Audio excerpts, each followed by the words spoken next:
Sinais do Homem Espiritual, de A. W. Tozer. O conceito de espiritualidade varia entre os diversos grupos cristãos. Em alguns círculos, a pessoa que fala incessantemente de religião é julgada como sendo muito espiritual. Outros aceitam a exuberância ruidosa como um sinal de espiritualidade. E em algumas igrejas, o homem que ora em primeiro lugar por mais tempo e mais alto consegue uma reputação de ser o mais espiritual na assembleia.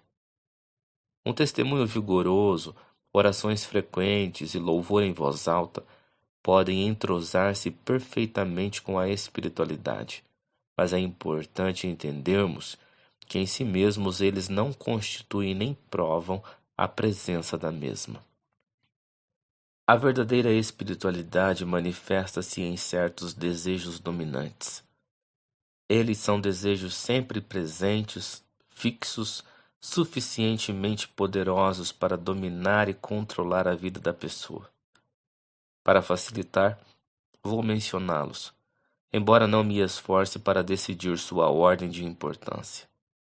Primeiro, o desejo de ser santo em lugar de feliz. A busca da felicidade, tão difundida entre os cristãos que professam uma santidade superior, é prova suficiente de que tal santidade não se acha presente. O homem verdadeiramente espiritual sabe que Deus dará abundância de alegria no momento em que possamos recebê-la, sem prejudicar nossa alma, mas não exige obtê-la imediatamente. John Wesley falou a respeito de uma das primeiras sociedades metodistas, da qual duvidava terem seus membros sido aperfeiçoados em amor, pois iam à igreja para apreciar a religião, em lugar de aprender como tornar-se santos.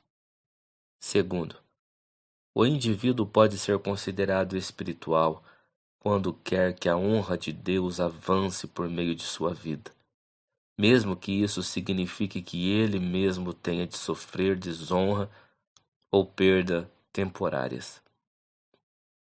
Um homem assim ora, santificado seja o teu nome, e acrescenta baixinho, qualquer que seja o custo para mim, Senhor. Ele vive para honrar a Deus através de uma espécie de reflexo espiritual. Cada escolha envolvendo a glória de Deus, para ele já está feita antes de apresentar-se. Não é necessário que debata o assunto em seu íntimo, pois nada há a discutir. A glória de Deus é necessária para ele. Ele a aspira como alguém sufocando-se aspira o ar. Terceiro, o homem espiritual quer carregar a sua cruz. Muitos cristãos aceitam a adversidade ou a tribulação com um suspiro e as chamam de sua cruz, esquecendo de que tais coisas podem acontecer tanto a santos como a pecadores. A cruz é aquela adversidade extra que surge como resultado de nossa obediência a Cristo. Esta cruz não é forçada sobre nós. Nós voluntariamente a tomamos com pleno conhecimento das consequências. Nós decidimos obedecer a Cristo e, fazendo essa escolha, decidimos carregar a cruz. Carregar a cruz significa ligar-se à pessoa de Cristo, ser fiel à soberania de Cristo e obediente aos seus mandamentos. O indivíduo espiritual é aquele que manifesta essas características. Quarto, o cristão espiritual é também aquele que tudo observa sob o ponto de vista de Deus. A capacidade de pesar tudo na balança divina e dar-lhes o mesmo valor dado por Deus é o sinal de uma vida cheia do Espírito. Deus olha para tudo e através de tudo ao mesmo tempo. Seu olhar não repousa sobre a superfície, mas penetra até o verdadeiro significado das coisas. O cristão carnal olha para um objeto ou uma situação, mas pelo fato de não ver através dela, fica entusiasmado ou deprimido pelo que vê. O homem espiritual tem capacidade para ver através das coisas como Deus vê e pensar nelas como ele pensa. Ele insiste em ver tudo como Deus vê, mesmo que isso o humilhe e exponha a sua ignorância até o extremo de fazê-lo sofrer. Quinto, outro desejo do homem espiritual é morrer retamente em lugar de viver no erro. Um sinal seguro do homem de Deus amadurecido é de sua despreocupação com a vida. O cristão terreno, consciente do corpo, olha para a morte com terror no coração, mas à medida que continua vivendo no espírito, torna-se cada vez mais indiferente ao número de anos que vai viver aqui embaixo. E ao mesmo tempo, cuida cada vez mais do modo como vive enquanto está aqui.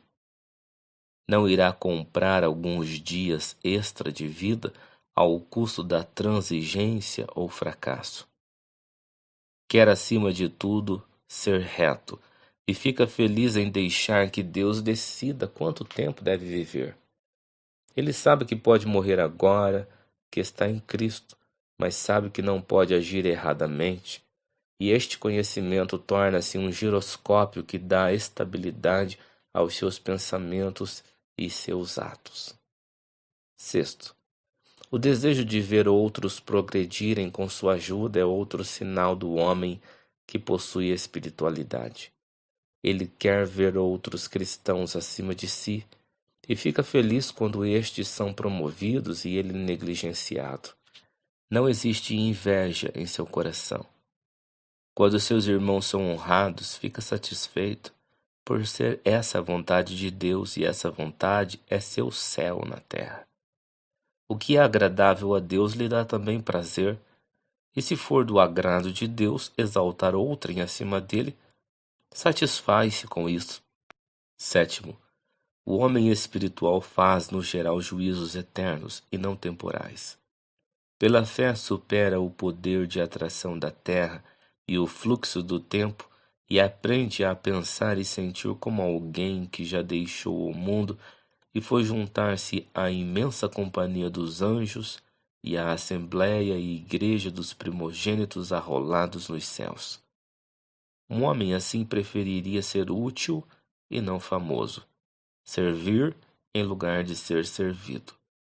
Tudo isto se realiza pela operação do Espírito Santo que nele habita. Homem algum pode ser espiritual por si mesmo. Apenas o Espírito da liberdade pode tornar o homem espiritual.